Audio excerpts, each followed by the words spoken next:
और आज देखिए सावन का तीसरा सोमवार है। भोले भक्तों की मंदिरों में भीड़ लगी हुई है। श्रद्धालु पूजा करने के लिए इंतजार कर रहे हैं। लंबी लंबी कतारों में भगवान भोलेनाथ को जल अर्पित किया जा रहा है। सुबह से ही मंदिरों में श्रद्धालुओं का तांता लगा है। बेलपत्र, धतूरा, गंगाजल से शिवलिंग का अभिषेक हो रहा है। और वैसे भी कहा जाता है कि एक लोटा जल हर समस्या का हल। क्यों प्रीति? बिल्कुल। और पूजा इसलिए तो कहते हैं कि भगवान भोले तो इतने भोले हैं कि आप उन्हें मात्र जल चढ़ा देंगे, वो इसी से खुश हो जाते हैं। आप उन्हें बेलपत्र चढ़ा दीजिए। और कहते हैं कि सबसे आसान उन्हीं को प्रसन्न करना है। इसीलिए आप देखिए भारी भारी भीड़ हम देखते हैं, लंबी लंबी कतारें मंदिरों में हम देखते हैं भक्तों की सबसे इम्पोर्टेंट नजर आती सावन का सोमवार का जो भी और कहते हैं कि जो भी जो कुंवारी लड़कियां हैं मनचाहा वर मिलता है। बिल्कुल, कहते हैं भगवान भोलेनाथ उनकी मनोकामना को पूरा करते हैं। और इसीलिए हम देखते हैं कि सोमवार के व्रत भी किए जाते हैं। और तो सावन का सोमवार है, अपने आप में बेहद खास है। और इसीलिए हम देखते हैं कि आकांक्षा भी खूब पूजा अर्चना करती है। आकांक्षा? बिल्कुल, और करनी भी चाहिए। देने वाले तो प्रभु ही हैं, तो उनकी आराधना तो बहुत जरूरी हो जाती है। और मनचाहा वर भी इससे मिलता है। सबसे बिल्कुल, सब कुछ मिलता है। जो आप प्रभु से मांगोगे वो सब कुछ आपको देंगे। जाहिर तौर पर देखिए कहा जाता है कि भगवान भोले शंकर बहुत भोले होते हैं। सभी भगवानों में सबसे ज्यादा आसान होता है भगवान भोले शंकर को मनाना। भगवान भोले शंकर को अगर आप मात्र एक लोटा जल भी चढ़ाते हैं पूरे भाव से, तो भगवान भोले शंकर। और प्रिया ने तो रुद्राभिषेक भी करवाया, क्योंकि प्रिया भी ये कह कि जितनी भी मनोकामनाएं प्रभु पूरी करते हैं।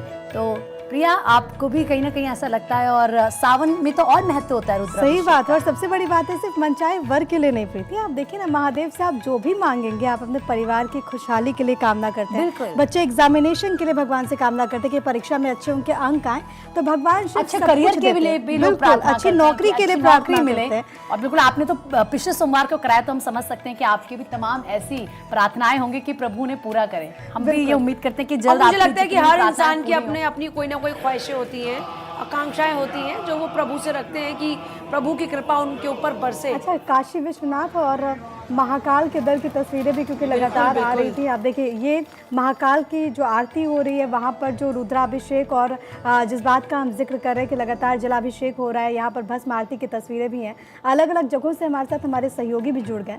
थानेश्वर शर्मा चंडीगढ़ से, धनंजय मंडल रांची की आपको तस्वीरें दिखाएंगे। इसके अलावा विशाल आपको नजर आ रहे हैं मुजफ्फरपुर से। कैलाश जायसवाल हमारे साथ हमारे सहयोगी रायपुर से मौजूद है। फिर से एक बार चंडीगढ़ का रुख करते हैं। थानेश्वर शर्मा, वहाँ की जरा और तस्वीरें दिखाइएगा। और जैसे जैसे दिन आगे बढ़ रहा है, वैसे वैसे तो और श्रद्धालु पहुंचेंगे। मंदिर प्रबंधन की तरफ से क्या व्यवस्थाएं? देखिए, जैसे जैसे सूर्यदेव की गरिमा बढ़ती जाती है, वैसे वैसे मंदिर के अंदर भक्तों का तांता लगता जाता है। आप देख सकते हैं कि भक्तों की लाइनें लगनी शुरू हो गई हैं, क्योंकि सावन का महीना है। हर कोई अपने इष्ट को मनाने का प्रयास कर रहा है। क्योंकि सबसे बड़ी बात है कि भगवान शिव की जो पूजा है ना, बहुत आसान पूजा है। कहते हैं कि भगवान शिव की पूजा की विधि क्या है, ये वही विधि है कि इसकी कोई विधि ही नहीं है। जो जिस तरीके से, यानी कि शिव पुराण में तो इवन तक इतने तक लिखा हुआ है कि मानस पूजा का भी उतना ही महत्व है जितना फिजिकली जाकर पूजा करते हैं। इसीलिए तो साधु संत जब जाकर हिमालय में या इधर उधर पूजा करते हैं, तो वो मानस पूजा ही होती है। मानस पूजा से उन्हें सिद्धि प्राप्ति होती है और भगवान शिव बहुत जल्दी प्रसन्न हो जाते हैं। आपने किसी शिव पुराण में और अलग अलग ग्रंथों में कितने ही ऐसे उदाहरण हमें देखने को मिलते हैं जिसमें भगवान शिव ने के भक्तों को प्रसन्न होकर कैसे कैसे वर दिए थे। तो उसी वर की प्राप्ति के लिए आप देख सकते हैं कि सभी ग्रस्त जो है वो अपने अपने तरीके से भगवान भोलेनाथ को मनाने का प्रयास कर रहे हैं। सबसे बड़ी बात यह है कि जिनकी राशि में काल सर्पयोग होता है, सावन के महीने में उस काल सर्पयोग का बखूबी मात्र 100-150 रुपए के उपाय से, छोटा सा उपाय होता है, उससे उसका समाधान हो जाता है। तो ऐसे में काल सर्पयोग का लोग समाधान ज्यादा करते हैं सावन के महीने में। वरना काल सर्पयोग का अगर समाधान कराएंगे तो बहुत लंबा पाठ होता है, उसमें बहुत विधि से काम करना पड़ता है। लेकिन सावन के महीने में बहुत ईजी हो जाता है। ऐसे ऐसे बहुत से कहते हैं कि कर्जा, झगड़ा, रोग, बीमारी, संकट, आफत, विपदा भारी, इन सबसे भोलेनाथ बचाते हैं। केवल एक लोटा जल चढ़ाइए या मन से ही भगवान भोलेनाथ को मन में विराजमान करके मानसिक पूजा से मन से उनका जल चढ़ा दीजिए, अपने मन के अंदर ही शिव जी को विराज करके, तो उससे भी ये सारी समस्याओं का हल हो जाता है। तो इससे भोले देवता कोई मिलेंगे आपको। आप कह सकते हैं कि बाकी देवताओं की बहुत लंबी चौड़ी विधि है, लेकिन भोलेनाथ की कोई विधि नहीं है। बहुत से लोग आए, आइए कुछ भक्तों से बात करने का भी प्रयास करते हैं कि वो कहाँ कहाँ से आए हैं और किस तरीके से भगवान। आप कहाँ से आए? भगवान भोलेनाथ से को प्रसन्न करने आए? हाँ जी, हाँ जी। पहले भी आते हैं सावन के महीने में? सावन के महीने में फर्स्ट बार आए हैं। तो क्या मांगते हैं बोले? अभी हमारे शादी हुई नहीं है, तो हम मन्नत मांगेंगे पाके। देखिए, अक्सर भक्त बताते नहीं है, लेकिन जैसा इन्होंने कहा कि सुख शांति और घर में है बरकत मांगते हैं, उसी तरीके से यहाँ भी आप देख सकते हैं कि सभी भक्त अपने अपने तरीके से भगवान भोले को प्रसन्न कर रहे हैं। कोई दूध चढ़ा रहा है, कोई दही चढ़ा रहा है, कोई घी मक्खन, अलग अलग चीजें भगवान भोलेनाथ को चढ़ाकर प्रसन्न कर रहे हैं। कहते हैं कि एक लोटा जल सभी समस्याओं का हल। खास तौर पर आजकल जो युवा पीढ़ी है, युवा पीढ़ी में भगवान भोलेनाथ की पूजा का क्रेज लगातार बढ़ता जा रहा है। युवाओं का सुबह सुबह आप देखेंगे कि अभी भी अगर मैं आपको दिखाऊंगा कि शिवालय है, ये शिवालय के जो गर्भगृह है, गर्भगृह में युवा ही आपको सबसे ज्यादा नजर आएंगे, क्योंकि अब वो समय चला गया है जब कहा जाता था कि पूजा पाठ की जो उम्र होती है वो 50-60 के बाद होती है। लेकिन अब बचपन से ही माँ बाप बच्चों को ऐसे संस्कार देते हैं कि वो अपनी तरीके से भगवान, अपने धर्म के प्रति उनका झुकाव बढ़े और धर्म के प्रति, क्योंकि इससे जो संस्कार पैदा होते हैं वो भारत को एक विश्व गुरु की तरफ ले जाते हैं। आप देख सकते हैं कि दूध की थैलियां भगवान शिव को चढ़ाई जा रही हैं, कोई दही चढ़ा रहा है, कोई घी चढ़ा रहा है, अलग अलग तरीके से जो पंचामृत से थानेश्वर चंडीगढ़ से भी दर्शकों को आपने तस्वीरें दिखाई। आपके पास वापस हम अभी लौटेंगे। धनंजय भी इस वक्त हमारे साथ जुड़े हुए हैं। धनंजय, अभी 8:30 बज चुके हैं। अभी की बात करें तो किस तरह का नजारा इस वक्त मंदिर में दिख रहा है? मैं सीधे आपको मंदिर की तस्वीरें ही दिखाता हूँ, क्योंकि देखिए भक्त कम नहीं हो रहे हैं। लगातार जैसे जैसे दिन चढ़ रहा है वैसे भक्त की संख्या में भी बढ़ोतरी भी हो रही है। ये पहाड़ी मंदिर में लोग पूजा अर्चना करके के ऊपर में करीबन 500 सीढ़ियाँ चढ़ के भोलेनाथ को जलाभिषेक करने के बाद नीचे जो आ रहे हैं वापस। और दूसरी बात है कि जो नहीं जा पाते हैं ऊपर, तो यहाँ पे सामने में भोलेनाथ का शिवलिंग है। वो शिवलिंग में भी देखिए अर्घा का सिस्टम लगाया गया है। अर्घा के माध्यम से जलार्पण करते हैं और अर्घा के माध्यम से पूजा अर्चना करते हैं ताकि भगदड़ की स्थिति ना हो। क्योंकि देखिए सोमवार, तीसरी सोमवार को जो विशेष पूजा अर्चना की जाती है और इसमें आप कहा जाता है कि 108 बार ओम नमः शिवाय का जाप अगर कर लेते हैं तो विशेष मनोकामना जो पूर्ण हो जाती है ओम नमः शिवाय का जाप करने से। उसके अलावा ओम गौरी शंकराय नमः का जाप अगर करते हैं तो उसका भी फलदायी उत्तम मिलता है। तो ये तमाम चीज़ें वर्णित है शिव पुराण में। साथ साथ ये भी कहा गया है शिवलिंग में शिवलिंग पर जब जल चढ़ाते हैं तो उसमें मिश्री आज के दिन मिला के भोलेनाथ को जलाभिषेक कीजिए। साथ ही साथ बेलपत्र हो, सादा फूल हो या चावल चढ़ाते हैं। तो ये तमाम चीज़ें भोलेनाथ को काफ़ी पसंद। देखिए छोटे छोटे भक्त पूजा अर्चना बच्चों के साथ आए हैं, क्या कहना चाहिए? बहुत बहुत हम लोग बाबा का दर्शन करने आए हैं। बाबा हम लोग को बुलाए इसलिए तो दर्शन करने आए हैं। सब बाबा का आशीर्वाद है। बाबा को जलार्पण किया? नहीं, अभी हम लोग जाएंगे करने जहाँ पर। देखिए लगातार भक्त जलार्पण। क्या विशेष पूजा होती है? सोमवार है, तीसरी सोमवार सावन का महीना। सोमवार में बाबा का अभिषेक होता है। उस दिन बेलपत्र, फूल, चावल, भांग, धतूरा ये सब बाबा को चढ़ाया जाता है। तमाम जो भक्त हैं अपने अपने इच्छाओं को लेके भोलेनाथ के पास पहुंचते हैं और भोलेनाथ के सामने अपने विनती तमाम भक्त भोलेनाथ के सामने पहुंच रहे हैं और उज्जैन की ताकि तस्वीर भी देख लेते हैं, क्योंकि मोहन मेवाड़ इस वक्त हमारे साथ जुड़ चुके हैं। मोहन, जरा बताएं कि किस तरीके से महाकाल की नगरी की इस वक्त तस्वीर निकल कर आ रही है। भक्त कैसे वहां पर पूजा अर्चना कर रहे हैं और क्या खास इंतजाम किए गए हैं वहां पर? आज जो तीसरा सोमवार है बाबा महाकाल की नगरी में, और आज तीसरा सोमवार के दिन तीसरी सवारी भी निकलती है। यहाँ लाखों की संख्या में लोग आए हैं और 11 लाइन यहाँ पे चल रही है भक्तों की। 11 लाइन आप जो समय ये कर रही है, मैं बताना चाहता हूँ, ये बाबा महाकाल की नगरी में ये लोग भक्त आ रहे हैं, जा रहे हैं, ये दर्शन कर रहे हैं। मात्र आज सिर्फ 3 बिल पत्र चढ़ाने से ही बाबा प्रसन्न हो जाते हैं। 1 लोटा जल और सब समस्या का हल। आज जो है बाबा महाकाल जो बैठे हैं, यहाँ पे लोग हजारों की संख्या में लोग आए हैं। तो कहाँ से आए हो? भीलवाड़ा से आए सर, राजस्थान भीलवाड़ा से। वो बाबा से यही दुआ करते हैं, सबका कल्याण और जगत का कल्याण। जय हिंद माता। ये बाबा से दुआ करते हैं कि सब और सब आपकी ड्यूटी लगी हुई है। यहाँ पे किस प्रकार की ड्यूटी कर रहे हो? कितने लोग लगे हैं यहाँ पे ड्यूटी में? हम लोग 70 लोग आए भिंड से। भीड़ से 70 लोग आए हैं। ये भीड़ से 70 लोग यहाँ पे पुलिस के लोग काफी ज्यादा भीड़ है और भीड़ के मद्देनजर तैयारियां भी की जा रही हैं। और पिछले कुछ दिनों में जिस तरीके से हमने देखा कि कई हादसे अभी तक हो चुके हैं मंदिरों में, चाहे आपने उत्तराखंड की तस्वीर देखी, आज बाराबंकी की तस्वीर देखी। कैलाश, ऐसे में क्या इंतजामात शिवालयों में खासतौर पर भीड़ को लेकर? देखिए, जो शिवालय हैं वहाँ पर भीड़ को लेकर पूरी तरीके से चाक चौबंद व्यवस्था है। चप्पे चप्पे पर पुलिस तैनात है, चाहे वो भोरम देव की बात करें या फिर अन्य और मंदिरों की बात करें। मैं अभी जिस मंदिर में मौजूद हूँ वहाँ पर भी सुरक्षा की पूरी व्यवस्थाएं की गई है। लोग लाइन से आ रहे हैं और अपनी पूजा पाठ कर रहे हैं। सबसे खास बात आज छत्तीसगढ़ के लिए ये है कि जो कांवड़ यात्री है उस पर जो मुख्यमंत्री विष्णुदेव साय हैं वो उन पर फूल की वर्षा करने वाले हैं, इसीलिए कांवड़ यात्री भी आज अपने लाइन से बारी बारी के इंतजार कर रहे हैं और उसके बाद जो है वो कांवड़ से जो जल लेके आएंगे वो महादेव पर चढ़ाएंगे। अभी जिस मंदिर में मौजूद है वहाँ पर भी आप देख सकते हैं जो भक्त हैं वो तीसरे सोमवार के लिए आए हुए हैं और अपने पूजा पाठ अपने हिसाब से कर रहे हैं। दूध, दही, घी, जल से अभिषेक कर रहे हैं और अभिषेक के बाद वो अपनी मनोकामना के लिए जो मनोकामना है वो भगवान से मांग रहे हैं। ठीक है, लौटेंगे आपके पास। एक बार बिहार का रुख कर लेते हैं। मुजफ्फरपुर से हमारे साथ हमारे सहयोगी विशाल लगातार मौजूद है। विशाल, क्योंकि उस मंदिर की काफ़ी ज़्यादा मान्यता है, बाबा गरीबनाथ मंदिर में ना केवल मुजफ्फरपुर बल्कि आसपास के हिस्सों की अगर बात करें, छपरा की बात कर ले, पटना की बात कर ले, तब भी लोग वहाँ पर पहुँचते पूजा अर्चना के लिए। ऐसे में क्राउड को लेकर के प्रशासन की तरफ से क्या व्यवस्थाएँ, अभी वहाँ पर कैसी तस्वीर है? जी, मैं आपको बता दूं कि बाबा गरीबनाथ की महिमा अपरंपार देवघर जब झारखंड का बंटवारा हुआ उसके बाद जो है देवघर में चले गए बाबा गरीबनाथ। उसके बाद जो है बिहार में एक देवघर तो मंदिर रह गया बाबा गरीबनाथ। तो इसकी महिमा और आसपास के जिले के अलावा दूर दराज से भी श्रद्धालु आते हैं। हम तस्वीरें भी दिखाना चाहेंगे कि जो श्रद्धालु है वो लगातार यहाँ पर आ रहे हैं और उनकी भीड़ बढ़ती जा रही है।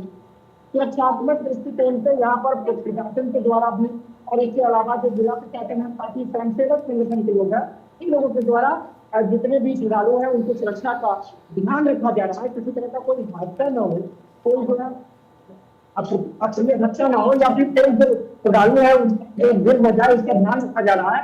और सुरक्षा के दृष्टिकोण से काफी तौर पर इंतजाम जो है प्रशासन की तरफ से किया गया है। सीसीटीवी कैमरे और इसके अलावा कंट्रोल रूम भी बनाया गया है ताकि अगर कोई खो जाता है तो उसकी भी सुरक्षा का पूरा प्रबंध यहाँ पर किया जा सके। तो हजारों की संख्या में यहाँ पर तमाम जो है व्यवस्थाएं दुरुस्त किए गए। मंदिर प्रशासन के द्वारा भी अलग अलग इंतजाम किए गए। तो बाबा गरीबनाथ में जो भीड़ है, जो बच्चों की भीड़ है, अलग लगातार बढ़ती है। हम तस्वीरों में दिखाना चाहेंगे कि अभी मौसम भी बदला हुआ है, बारिश भी हो रही है। तो ऐसे में जो सुधारी जी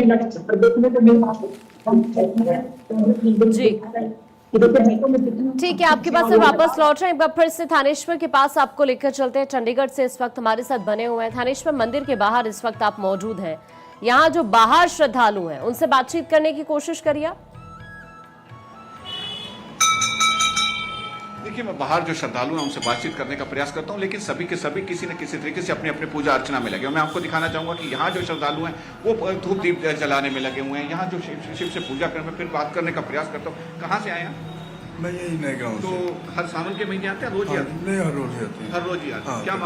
क्या मिलता है भगवान को? भगवान बस शांति मिलती है। शांति मिलती है। देखिए, जैसा इन्होंने कहा कि भगवान से शांति मिलती है, एक और भक्त से हम बात करने का प्रयास करते हैं। कहाँ से आए हैं? नहीं, नए गाँव से। नए गाँव से। सावन के महीने आते हैं? हर रोज हर हमेशा आते हैं। हमेशा? हाँ जी। तो क्या मांगते हैं भगवान? भगवान से मतलब सुखी शांति दे, अच्छा रहे और क्या ही मांग रहे हैं। देखिए, ये भक्त हैं जिनका कहना है कि हम आते डेली हैं, सावन के महीने में खास तौर पे आते हैं, लेकिन भगवान से आके मांगते हैं सुख शांति मिले, घर में शांति रहे, विश्व में शांति हो। ये भारत है, भारत में जहाँ अब इंसान अपने लिए सुख शांति मांगता है, उसके साथ साथ देश के लिए, उसके साथ विश्व के लिए भी सुख शांति मांगता है। आप देख सकते हैं कि इस समय शिवालयों में लगातार भीड़ बढ़ती जा रही है, क्योंकि जैसे जैसे सूर्योदय होता है। और सबसे बड़ी बात देखेंगे, ऑफिस गोइंग लोग ज्यादा है। आप देखेंगे सबकी लड़कियों के बैग हैं, लड़कों ने बैग टांगे हुए, सब जो ऑफिस जाते जाते भी भगवान भोलेनाथ को एक लोटा जल अर्पण करके जा रहे हैं, क्योंकि एक उम्मीद है कि भगवान भोलेनाथ है, बहुत जल्दी सुनते हैं। सावन के महीने में भगवान भोलेनाथ बहुत भोले हैं, एक लोटा जल से ही मान जाते हैं और सभी इच्छाएं पूरी कर लेते हैं। जैसे इंसान होश संभालता है तब से उसकी कोई ना कोई इच्छाएं होती है। बच्चों की अपने लेवल की इच्छाएं हैं, बड़ों की अपने लेवल की, टीनेज की अपने लेवल की, बुजुर्गों की अपने लेवल की, सब भगवान भोलेनाथ के दर पर मांगने आते हैं और कहते हैं कि भगवान हमारी इच्छाएं पूरी करो। जी बिल्कुल, हर कोई प्रभु के दर पर पहुंचता है अपनी मनोकामनाओं को लेकर और ये कहता है कि हे प्रभु, जो भी हमारी प्रार्थनाएं हैं उन्हें स्वीकार कीजिए। और इसीलिए क्योंकि आज तो तस्वीर और ज़्यादा खास है, आज मंदिर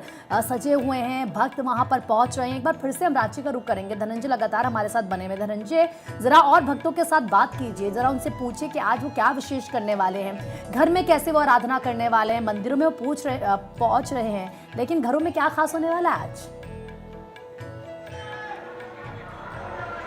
देखिए प्रीति, मैं कोशिश करता हूँ कि भक्तों से भी बात कर सकूँ और लगातार जो भक्त हैं पूजा अर्चना करने के बाद नीचे अपने अपने घरों को जाने कोशिश कर रहा हूँ कि मैं कुछ भक्त हैं उन लोगों से बात करूँ जो पूजा अर्चना करने के बाद जो विन्नतें हैं मन्नतें मांग के आ रहे हैं, क्या विशेष पूजा किया है और किन बातों को लेके। भैया आज पूजा अर्चना करके आ रहे हैं, क्या कुछ बताना चाहेंगे? पूजा अर्चना करने के क्या कहना चाहोगे? क्या कहना चाहेंगे? हर हर महादेव। ये सब हर हर महादेव के नारे के साथ कुछ बताना चाहोगे? पूजा अर्चना किया, आज का दिन बहुत ही ज़्यादा खास है और आज सबके लिए बहुत ज़्यादा अच्छा है। तो मैं बोलना चाहूँगी सभी पहाड़ी मंदिर आए और सबका मनोकामना जरूर पूर्ण होगा, क्योंकि मुझे ऐसा विश्वास है कि पहाड़ी मंदिर आने से बहुत की मनोकामनाएं पूर्ण होती हैं। देखिए तमाम जो भक्त है लगातार इसी से पूजा अर्चना कर रहे हैं। और ये देखिए कुछ कहना चाहेंगे? पूजा अर्चना किया, आज सोमवार है, तीसरी सोमवार है, क्या कहना चाहिए? बहुत अच्छा लगा हम लोग को यहाँ आके, और क्या कहेंगे? क्या मांगा भोलेनाथ से, क्या पूजा? भोलेनाथ से हमने यही मांगी कि सबके लिए अच्छा हो, सब अच्छे से पूजा करे, सबकी मनोकामना पूर्ण हो। कुछ बताना चाहेंगे? भोलेनाथ से यही विनती की है कि हम लोग स्वस्थ परिवार रहे, मेरा सब सुख शांति रहे, पूरा सब अच्छा से रहे, और क्या। तमाम जो भक्त है अपने अपनी विनती को लेके भोलेनाथ के दरबार में आए, पूजा अर्चना किया। सावन का मास काफ़ी भोलेनाथ को प्रिय होता है, पूजा अर्चना करते हैं, पूरे परिवार के साथ आए। क्या विशेष पूजा अर्चना किया जा रहा है घर में, क्या मांगा? मन्नत तो बहुत सारा रहता है, लेकिन सबसे बड़ा मन्नत तो यही रहता है कि सबको हेल्दी रहे, सबको सुखी रहे और खूब सारा धन हो। ये देखिए अपने अपने मन्नतें लेके भोलेनाथ के दरबार में आते हैं और ये पूजा अर्चना करते हैं। ये तस्वीर आपको देखिए दिखाएंगे सहयोगी अरविंद कि जो भक्त है कितनी भीड़ है। और अभी देखिए टाइम 8:42 हो चुका है, लगातार ऐसे भक्तों की भीड़ लगातार पूजा अर्चना करने के बाद नीचे आ रहे हैं। दूसरी तरफ भगवान, आपको कैमरा इधर पैन करके दिखाऊं तो देखिए किस तरह से मंदिर में जलार्पण करने के लिए आतुर है भोलेनाथ को जलाभिषेक करने के लिए। क्योंकि देखिए भोलेनाथ को बेलपत्र हो, शमी का पत्ता हो, धतूरा, तमाम चीज़ें जो चढ़ाते हैं। तो पूजा अर्चना का विशेष क्या कहना चाहेंगे भैया? पूजा अर्चना किया, नारियल चलाया, अच्छा लगा कि भोले बाबा का हम सभी भक्तों का आशीर्वाद मिल रहा है। इसके लिए बाबा से हम दुआ करते हैं पूरे झारखंड का। ठीक है, आप बात करते रहिए और श्रद्धालु लगातार बता रहे हैं कि वो भगवान से क्या मांग रहे हैं। एक बार विशाल का रुख कर लेते हैं। विशाल हमारे साथ हमारे सहयोगी मुजफ्फरपुर से मौजूद है। विशाल, अगर मुमकिन हो तो आप भी कुछ श्रद्धालुओं से बात कीजिएगा।